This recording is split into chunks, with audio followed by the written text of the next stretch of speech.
জনবান্ধব police সেটা প্রমাণ করার জন্য আপনাদের সামনে আরো সুযোগ আছে, সময় আছে। আশা করি আপনারা এটি হৃদয়ে ধারণ করবেন, যাতে জনগণ মনে করে এই স্লোগানটা সত্য, পুলিশই জনতা, জনতাই পুলিশ।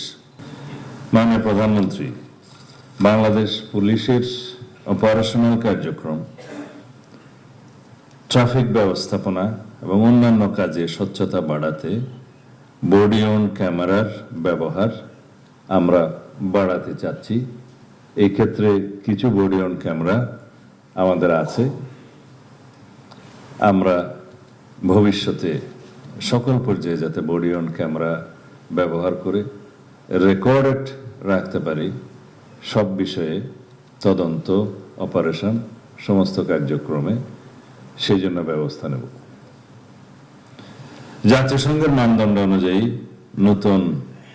ন্যূনতম বল প্রয়োগ নীতির বিষয়ে পুলিশ সদস্যদের প্রশিক্ষণ প্রদান করা হচ্ছে।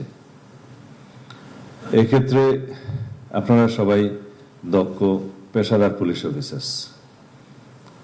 আপনাদেরকে স্মরণ রাখতে হবে মানবাধিকারের বিষয়টি এখন অত্যন্ত গুরুত্বপূর্ণ, কিন্তু তাই বলে আপনারা অপরাধ কার্যক্রম বন্ধ করতে গেলে বা কমাতে গেলে বা প্রসিকিউশন টিমকে সহযোগিতা করতে গেলে তদন্ত কার্যক্রম যাতে সুষ্ঠুরূপে পরিচালিত হয়, সেজন্য আপনারা কৌশলে যা যা করতে হয় সেরকম মানবাধিকারকে সমুন্নত রেখে সকল কার্যক্রম চালাবেন।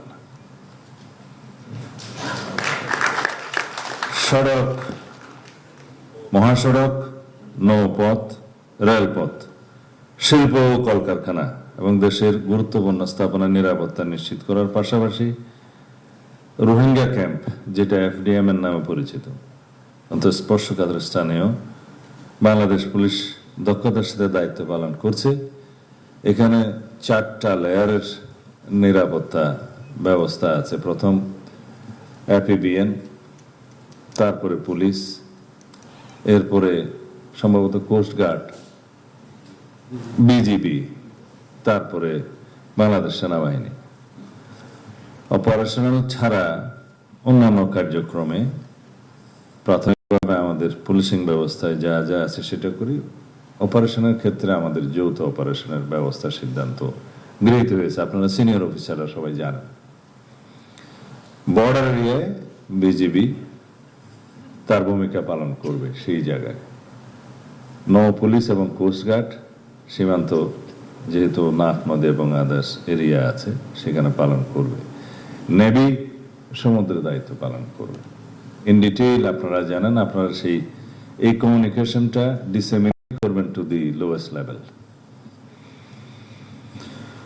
পর্যটন শিল্পের উন্নয়নে পর্যটকদের নিরাপত্তা নিশ্চিত করতে টুরিস্ট পুলিশের সক্ষমতা বাড়ানো হচ্ছে।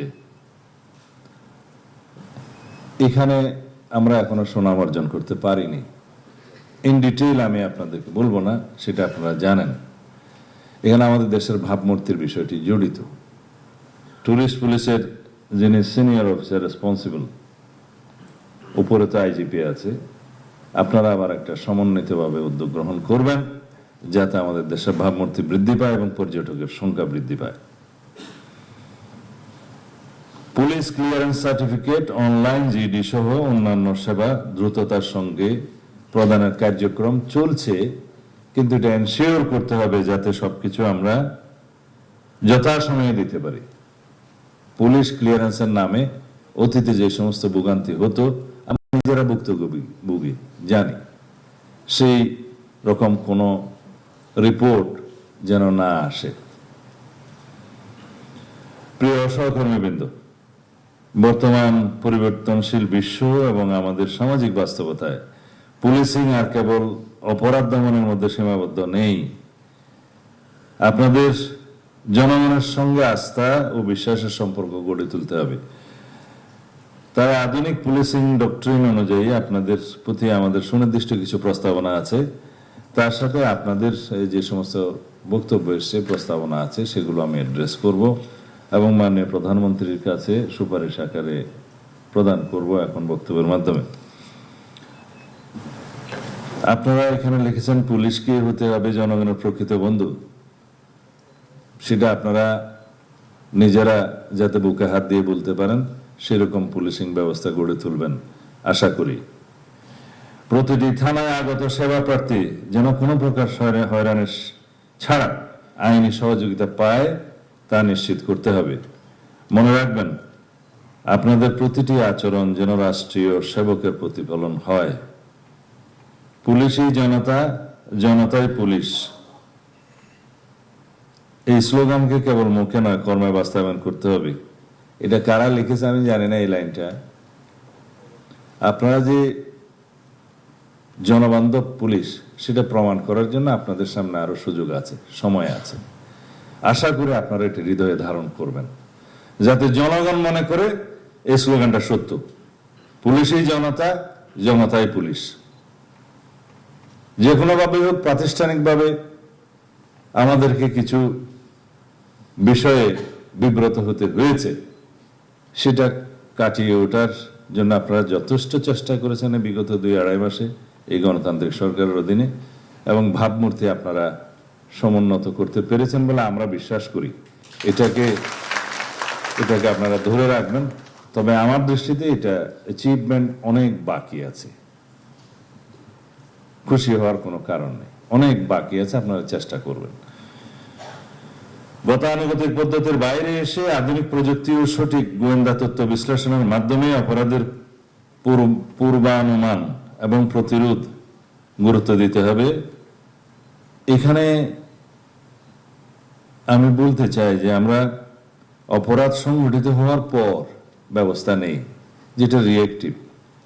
অপরাধ সংঘটিত হতে না পারে সেই প্রিভেন্টিং পুলিশিং ব্যবস্থাকে জোর দিতে হবে, যেটা আমাদের এই সরকারের প্রধানতম উদ্দেশ্য। মানে প্রিকশনারি মেজার্স। যদি আমরা রোগী মরিয়া যাইবার পরে ডাক্তার আসিল বিশ্বাস করি, তাহলে ট্রেডিশনাল পুলিশিং ঠিক আছে। যদি বলা হয় যে ডাকাতি হয়ে গেছে এখন পুলিশ যাবে, ট্রেডিশনাল পুলিশিং ব্যবস্থার উপর নির্ভর করতে হবে।